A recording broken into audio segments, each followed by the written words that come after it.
네, 안녕하십니까. 이번 시간은 저희가 페이스북 광고 알고리즘에 대한 이해로 페이스북 광고 관리에 대한 챕터로 넘어오게 되었습니다.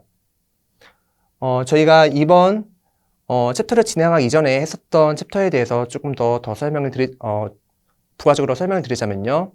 페이스북 광고를 하기 이전에 저희는 광고를 하기 위한 준비 단계로 계정을 직접 만들고 각각 계정에 들어가서 어떤 설정들을 하고 또 각각 세팅을 하신 이후 홈페이지에 대한 트래픽을 유입시키기 위해서 광고 캠페인을 바로 세팅하는 방법에 대해서 배웠던 건 아니고요. 이 광고 활동에 대해서 배우기 이전에 저희는 스크립트에 대한 설명을 저희가 챕터 3에서 좀 내용을 전달드렸습니다. 그 이유는 한 번 더 상기시켜 보자면 페이스북에서 광고를 진행을 할 때 광고를 송출시키게 되면은 홈페이지 내로 바로 방문자가 유입이 될 텐데요. 광고를 효율적으로 저희가 관리를 하고 또 효율적으로 향상시키기 위해서는 페이스북의 픽셀을 이용해서 이 스크립트를 잘 활용해서 광고를 송출시키면은 앞으로 지속적으로 저희가 데이터를 쌓아가고 이 데이터를 기반으로 다양한 광고 활동을 할 수가 있기 때문에 오늘 챕터 4를 넘어오기 이전에 저희가 스크립트에 대해서 한번 설명을 드렸었습니다. 그러면 이번 시간에 저희가 페이스북 광고에 대해서 처음으로 한번 알아보도록 하겠습니다. 자, 여기 앞에 보시는 화면은 페이스북 뉴스피드 부분에서 저희가 제 뉴스피드 화면에 보여지는 광고 콘텐츠인데요. 보시면은 페이스트 캠퍼스에서 데이터 사이언스라는 이런 페이지에서 송출되고 있는 광고 콘텐츠가 제 피드 화면에 나타난 거를 여러분들과 함께 같이 보고 있습니다. 광고라는 거는 어떻게 하게 되냐면 이 프로필 명예에 스폰서드라고 붙여져 있는 부분은 모두 광고가 되고요. 페이스트 캠퍼스의 데이터 사이언스에 관련되어 있는 이 광고 콘텐츠가 저한테 송출되는 이유는 페이스트 캠퍼스에서 광고를 송출을 시킬 때 타겟팅이라는 것을 하게 됩니다. 이 타겟팅 범주 안에 제 페이스북 유저 데이터가 범주 안에 들어가 있기 때문에 제 뉴스피드 화면에 이런 식으로 뜨게 되는 거고요. 광고 지면은 이렇게 피드 화면이 대표적이긴 한데요. 이 피드 화면 이외에도 이쪽 오른쪽에 보이시는 것 같이 오른쪽 칼럼이라든지 또 다양한 지면들이 있습니다. 요 광고가 저한테 송출이 되는 거를 저희는 좀 유추를 해보자면요. 저 같은 경우에는 보통 어떤 데이터에 관련되어 있는 어떤 직무 교육이나 또는 마케팅에 관련되어 있는 콘텐츠를 주로 소비하기 때문에 제 유저 정보는 페이스북 내에서 그런 직무 교육이나 이런 마케팅 관련되어 있는 콘텐츠에 관심이 있다라고 유저 정보가 아마 분류가 되어 있을 겁니다. 그렇기 때문에 페이스트 캠퍼스에서 데이터를 기반으로 핵심 타겟으로 타겟팅을 할 경우에 그 타겟팅 범주 안에 제가 포함이 돼서 이런 식으로 이 광고 콘텐츠가 제 피드 안에 나오는 부분이 될 것입니다. 자, 두 번째로 보시는 화면은 이것 또한 제 피드 화면에 나타나는 광고 콘텐츠인데요. 이 광고 콘텐츠는 사실 제가 관리하고 있는 광고주인데요. 이 광고주의 광고가 저한테 송출되는 이유는 제가 유출을 해봤을 때 이 광고 콘텐츠가 송출되는 이유는 제 이 광고주의 홈페이지에 제가 들어갔었던 적이 있었습니다. 그 홈페이지에는 페이스북 픽셀이 설치가 되어 있고요. 이 페이스북 픽셀에 제 페이스북 유저 정보가 남게 되었고, 유저 정보가 태깅이 되었고, 그 유저 정보가 남은 것을 기반으로 이 FLD라는 광고주에서 광고를 리타겟팅을 하고 있기 때문에 그 리타겟팅 범주 안에 제가 포함이 돼서 이런 식으로 리타겟팅 광고가 제 피드 화면에 나타난 거를 여러분들과 함께 공유를 하고 있습니다. 그래서 페이스북 같은 경우는 이런 피드나 다른 지면들에서 타겟팅이 되어서 그 타겟팅 범주 안에 들면은 그 광고주가 어떤 타겟팅을 했느냐에 따라서 나오는 이 컨텐츠가 각각 다 다르게 되고요. 이 타겟팅 광고를 하는 방법에 대해서 조금 더 풀어서 설명을 드리도록 하겠습니다.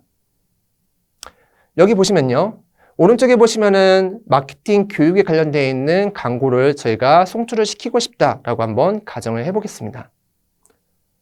이 광고 콘텐츠는 불특정 대다수한테 송출을 시키기보다는 우리가 마케팅 교육에 관심이 있는 사람들한테 광고를 송출을 시키면 조금 더 광고 효율적인 측면에서 광고를 잘 운영할 수가 있을 텐데요.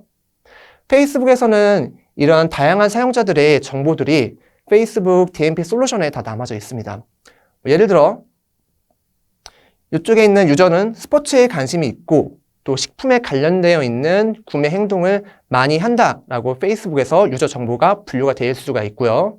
그리고 가운데 있는 사람은 패션에 관심이 많고 패션에 관심이 많다는 것은 페이스북에서 어떻게 알게 되냐면 패션 관련되어 있는 콘텐츠를 많이 소비를 하게 되면은 이 유저가 패션에 관심이 있다라고 그 데이터가 분류가 되게 됩니다. 그래서 패션에 관심이 있고 온라인 쇼핑몰을 방문 활동을 많이 한다라고 이 유저 정보에 어떤 특징들이 있고요. 그리고 다른 유저는 사업 관련 콘텐츠물에 참여 활동을 많이 일으키고 또 이 유저는 3개월 전 결혼한 후 신혼으로 인구 통계학 정보 상태를 변경하였다. 그래서 페이스북 내에서 각각의 유저들이 각각 다른 특징들을 가지고 있는데요. 만약 우리가 마케팅 교육에 관련되어 있는 광고를 송출을 시키고 싶을 때에는 이런 모든 불특정 대다수한테 광고를 송출을 시키는 게 아닌 이 마케팅 교육에 관심이 있을 것 같은 사람들한테만 광고를 보여주는 게 광고 효율적인 측면에서는 더욱더 좋을 것입니다. 그렇기 때문에 페이스북 내에서 최근 마케팅 직무를 이직을 하였고 그리고 마케팅 콘텐츠물에 관심이 많아진 유저에 대해서만 광고를 내보내는 게 광고 효율적인 측면에서 더욱더 좋을 것이고요. 이러한 타겟팅을 하는 거를 저희는 핵심 타겟이라고 말을 합니다. 저희가 앞전에 이 타겟팅의 종류에 대해서 한번 배워보았는데요. 핵심 타겟, 맞춤 타겟, 유사 타겟 이렇게 세 가지에 대해서 한번 알아보았었습니다. 타겟에 대해서는 조금 더 자세한 설명은 그 다음 시간에 이제 저희가 설명을 드릴 거고요.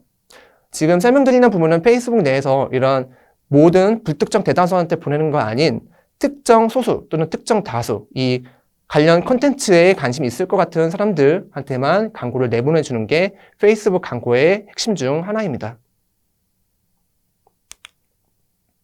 네, 페이스북 광고가 저희가 타겟팅이 중요한 요소 중에 하나다라고 설명을 드렸고요. 나머지 중요한 요소 하나는 광고 콘텐츠물입니다. 사실 저희는 광고를 성공시키기 위해서는 두 가지의 주안점을 두는데요. 타겟이 정확한가? 두 번째는 그 타겟에게 관심을 소구시킬 수 있고 또 그 콘텐츠물에 클릭을 일으킬 수 있는 어떤 매력적인 콘텐츠물인가에 대해서 고민을 해봅니다.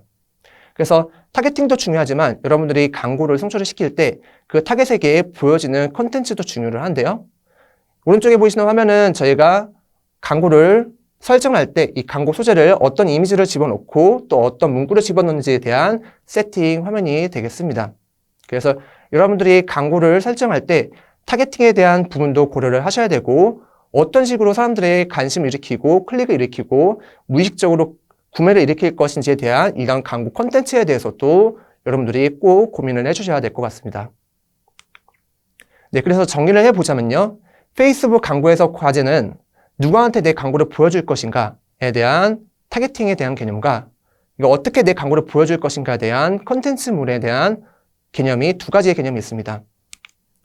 그래서 만약 여러분들이 이 페이스북 광고에서 광고 효율이 안 좋거나 또는 광고 효율을 높이고 싶다라고 하면은 이 각각 두 가지 요소에 대해서 한번 고민을 해보시면 좋을 것 같습니다. 과연 내가 내보내고 있는 광고 콘텐츠가 타겟팅이 잘 설정이 되어 있는지 혹은 타겟팅이 정확하더라도 그 광고 콘텐츠가 타겟팅 된 사람들한테 충분한 관심과 충분한 매력적인 콘텐츠물인지에 대해서 고려를 해보시면 이 방법이 여러분들의 광고 성과를 높여줄 수 있는 트러블 슈팅의 요소 두 가지라고 고려를 해주시면 될 것 같습니다. 네, 감사합니다.